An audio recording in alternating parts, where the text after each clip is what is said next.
and AD in a second, but first Thunder and Magic and Russell Westbrook on the fast break. Did you see that Euro step? Human pogo stick.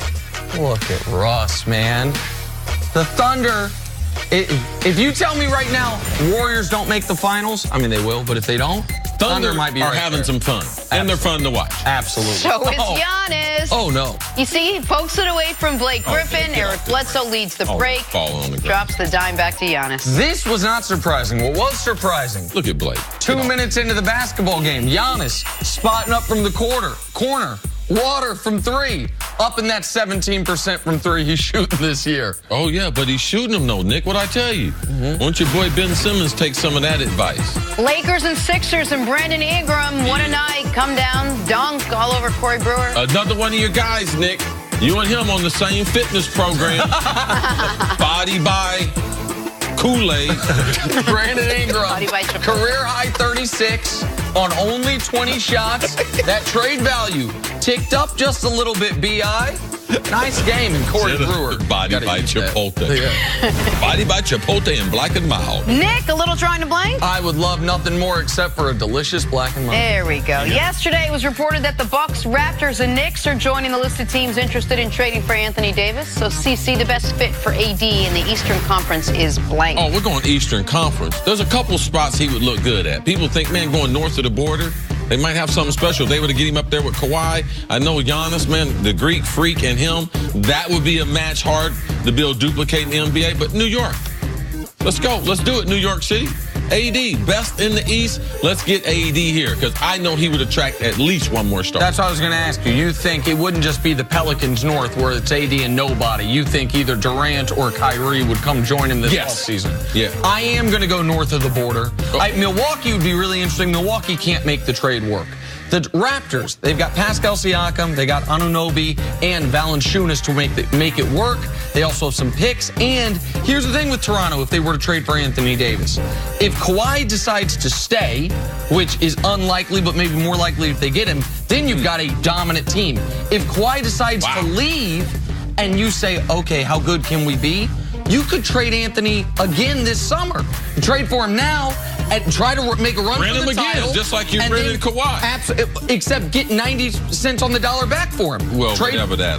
What I'm saying is if you trade for him now before the deadline and then Kawhi leaves, if you want to reboot the thing, you can then flip him to the Lakers for that whole package. So the Raptors are the team I picked. All right, Kyrie Irving will be an unrestricted free agent for the first time in his career this summer, and he'll have no shortage of options. Nick, the team Kyrie should sign with this summer is blank. Come on. Let's just reunite the two and go after Warriors again. You feel so good? Los Angeles Lakers. The only team to beat the Golden State Warriors in a series since the Splash Brothers have existed.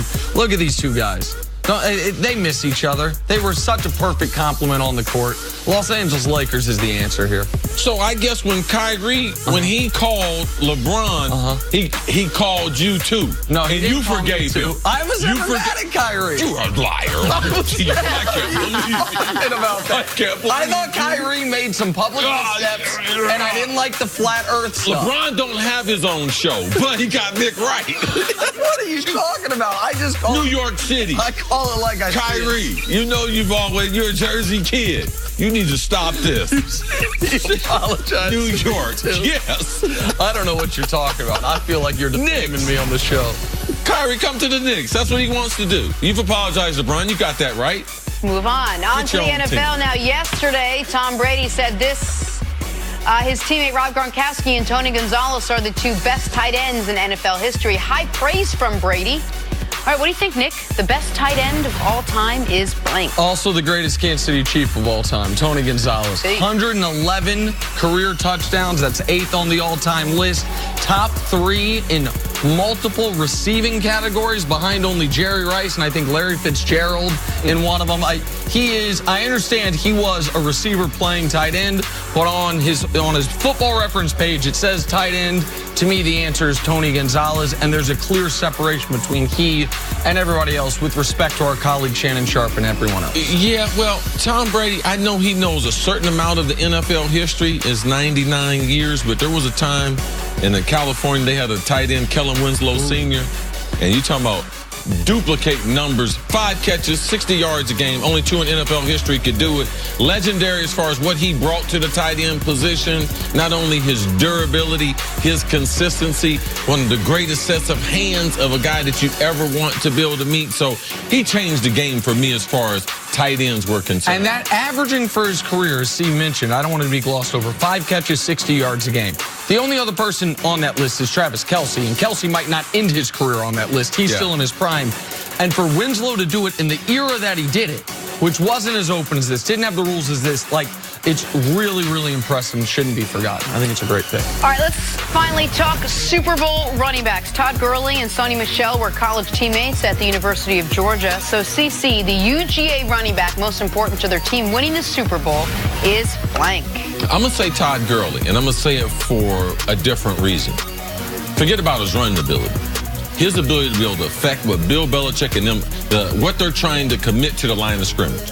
They're going to have at least 7 bodies every time Todd Gurley is on the field, committed to him and shutting down the run. What does that do? Linebackers coming up, run fakes. So that play action pass at the Rams, Sonny Michel in the running attack of New England's effective, but they don't have the play action effect that Todd Gurley would have. So I'm going to go with Todd Gurley. And that's when the Rams passing game is at its most deadly. When the running game's working and you have to respect the play action and you can get linebackers sucked in. It's Todd Gurley. He is the best running back the Patriots have faced in a Super Bowl since the first Super Bowl against the Rams, their first Super Bowl, Marshall Faulk.